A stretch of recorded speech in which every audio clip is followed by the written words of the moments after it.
December the 15th, his Christmas special will be on NBC at 9 following Bing Crosby. And in between jobs, he's managed to get a book published called The Last Christmas Show. Would you welcome Mr. Bob Hope?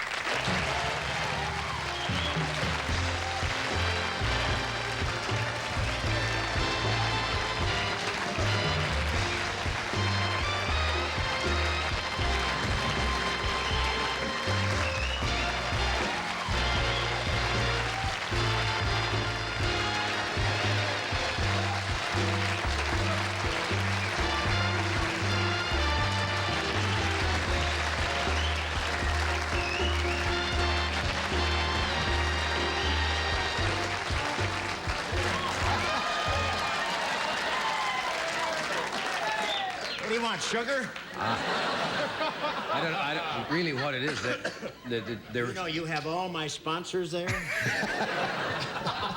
That audience is so nice. They're still applauding my monologue when you walk out. Sensational. It's funny. You're so loyal. You're wearing your Christmas tie already, huh? That's right. Got Isn't my, that nice? my tie for that work. Very beautiful. You look very sharp tonight. I'd never said a thing like that to you. And I wouldn't say you're... How many flies do you have? I was listening with your wife back there. You know, she's so amazed. She didn't know that. She said she prepares your clothes and you only have one. I'm not going to pass any remark on that. It actually happened to me at a command performance. I don't know whether I told you Did this. you do I was that? at a command performance with Laurence Olivier and the British Stars in 1947 at the Odeon Theater in Leicester Square. And after the show, we went downstairs into the lounge waiting for the King and Queen, you know? The late King and Queen. And we're standing there and saying, how did we do, you know, at the show and everything. And I got tails on. And there's Montgomery, Robert Montgomery, Loretta Young, Alexis Smith, Craig Stevens, and all the British stars at the other side. And all at once they said, here they are. So we all straighten up like this, you know, so. We're all straight. And Olivier's right across from me, and he went.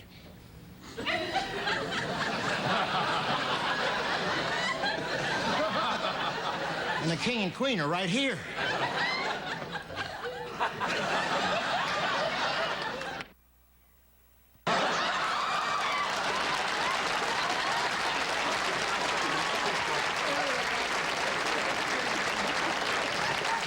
For a moment, I thought that was part Murder. of. I thought that was protocol. Maybe you. Who knows? I've never met the King and Queen.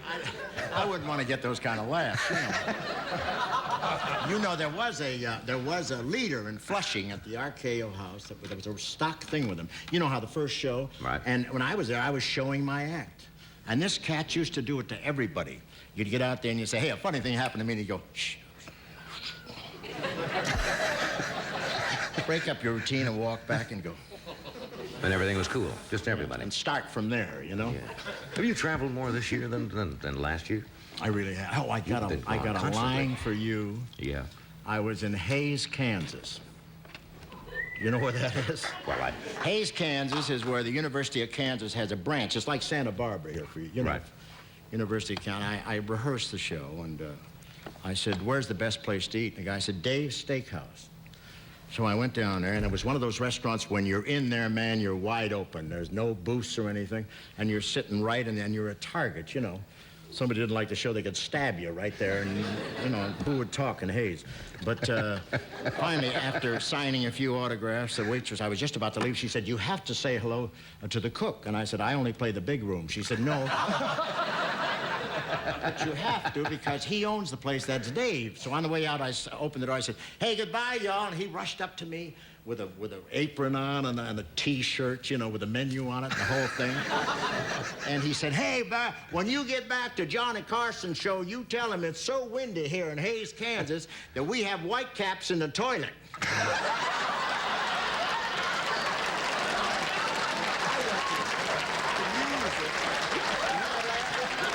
never thought I'd hear the day when Dave would be the hit of the show. Do a monologue out here, nothing. Dave from the steakhouse. I went to the auditorium, and you know that was a pretty big laugh, and even in Hays, Kansas. Dave. No, it was great. Dave must have writers in the back rooms there hiding. Things you hear. You get that? You get that they throw jokes at you every place? Yeah. They do at me, you know. Down in Texas, you know, they get the Aggies, which is Right. really the of Texas, the Aggies.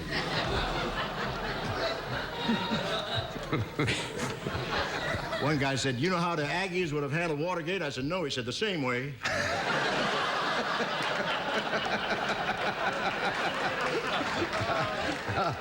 Okay, you and Earl Butts are going to do it again, huh? Isn't he beautiful, Earl Butts? Yeah. They're fitting him for a lightning rod now. You know.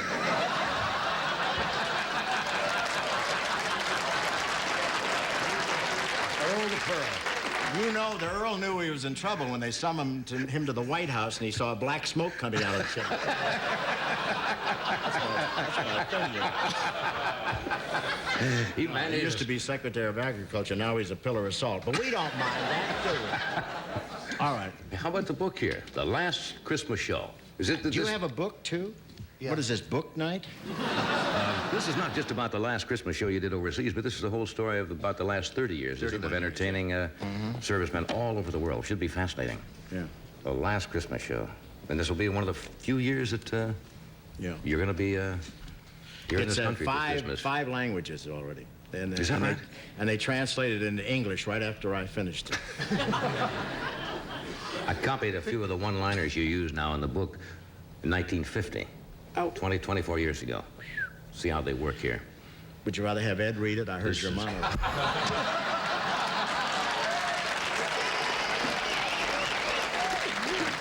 But seriously, folks. But I want to tell you. But I want to tell you. Bob Hope Christmas tour in 1950, talking about Les Brown's band. We had a little trouble with the band. While the medics were giving us shots for the trip, they kept going back for seconds. 1, 2. 2, 3, 4. We had to bring the band back to Tokyo. It was time for their annual bath. Look, folks, these are 24. These are 24. These are 24 years ago. Yeah, right, Yeah. right. Did you? How do you manage to remember? Do you ever keep a diary? Well, Pete Martin, you know, went around and talked to about 40 people, everybody that went on the trip, and then he came back to me, and we sat in front of a mic, and he threw all these questions at me, and of course, the thing writes itself, you know, because we have so many notes, and Betty Lanigan and Bill Faith, and all the people who were with us, they remember different incidents, and then we patch it all together. And Was there any one of the trips that was any more memorable than?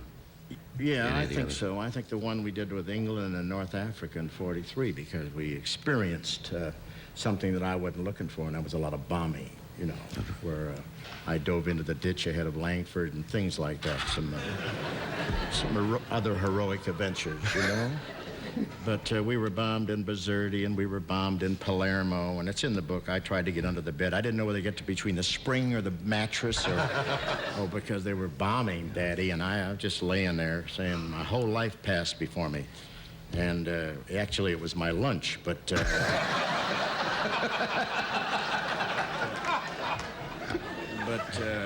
it was something else. And Ike, we saw Ike a couple days later in Algiers. He said, I understand you've been in a couple of bombings. I said, yeah, it's not my racket. He said, well, don't worry about it here. He said, hell, we haven't had a bombing here for 4 months, you know. And that night, about 3 o'clock, wow. I got up, and Pepper's knocking on my door. He said, hey, get Francis Langford, this is it. And I got it. We went down in the wine cellar of the Letty Hotel, which they were using for a bomb shelter. And I'm sitting there, you know, with no seatbelt, just sitting there. And they're going boom, boom, boom, boom, boom, boom, boom. And Stubby K walked into the room, which made the whole thing. We didn't even know he was in the country, you know. What the hell are you doing here? Well, I'm with the unit, too. Where do you sit? Right there, buddy. And the whole, and the thing finished after about an hour and a half, you know. It was all clear, and we went upstairs, and Quentin Reynolds, we'd met them the day before, and Clark Lee and H.R. Knickerbocker and Steinbeck, went to their room to talk about the thing. They never got out of bed. They slept through the whole thing. I said, wait a minute. You don't get up for a bombing? He said, what's the difference? If you're going to die, die in bed. So I'll know if we ever have another war. That's stay in your Sealy. Of course, a wine cellar isn't a bad place to be during a bombing either. No, not at all, because the whole hotel lands on you like that. Boom. And at the Undertaker's, they slip you under the door, you know. Number 5. They mail you home. Well, we'll take a short break, then we're going to have some outtakes. Here's the Sunbeam Shave Master, Shaver and Groomer. This really looks like a fascinating book, The Last Christmas Show, by Bob Hope, as told Mr. Pete Martin. Big book, too. Yeah, it's a heavy kid. Big book. Well, you've had a remarkable career. Who's on your special tomorrow night? We have the Associated Press All-American Football Team and Dean Martin, and we're doing Airport 76, you know. Airport 76. Wouldn't you like to fly with him? Dean is the pilot? Got a great sketch where he drinks all the fuel, and then we try to take off. And we have Olivia St. John, very beautiful gal, a great singer, and Diane Cannon, who brings it all with her, and who else? The Singing Angels. That's it. It sounds like a good show. Now, we have some outtakes We follow here. Bing. Follow Bing and his family, He right? always does the warm-up for us. No, he's fun. Every time Bob comes on, he usually brings the outtakes. These are things you will not see on the show. These are the goofs, the things that went wrong in rehearsal or miscues or what have you. And they're funny. I don't know what we're going to see tonight. So watch the monitor here in the studio. Bob, you want to roll the film. Here's a little preview of what you won't see. I gather your marriage was a disaster? A disaster? Have you seen Earthquake? Oh. And that was just the honeymoon. Hey, you made a half-hour play out of that. Hey, I know what you mean. I was married to a woman whose idea of a fun evening was to go down to the supermarket and squeeze the honey melon.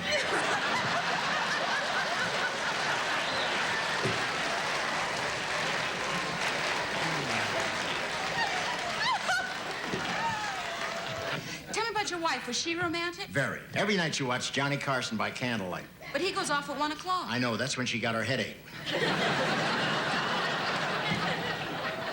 She was more Excedrin than Telly Savalas' singing teacher.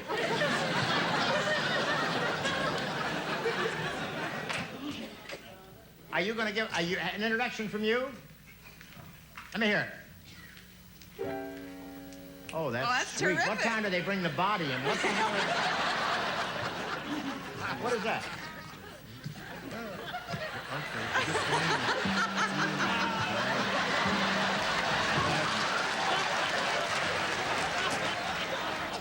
I thought we were. I just got to look at myself. I look like Helen Reddy for that.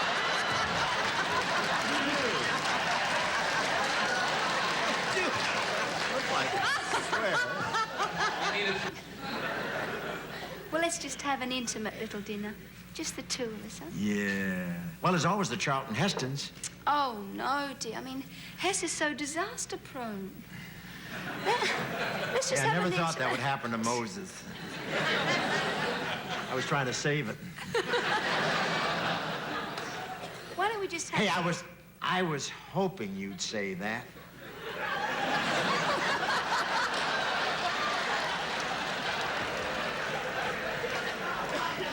You think that'll fit?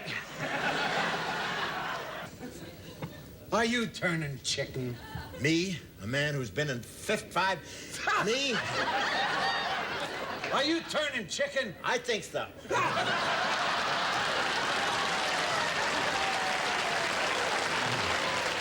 So much I want to see. I want to see the sun come up over Pismo Beach. And I want to walk across the Golden Gate Bridge just once more before the Japanese buy it. Did you want to see Rhoda's sister get married?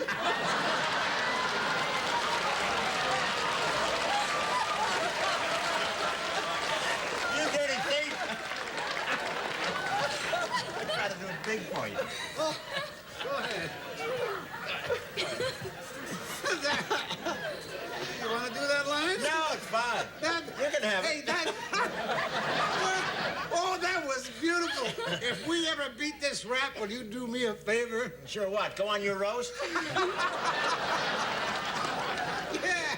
And after the roast, go take some acting lessons. That's this coming Sunday. That's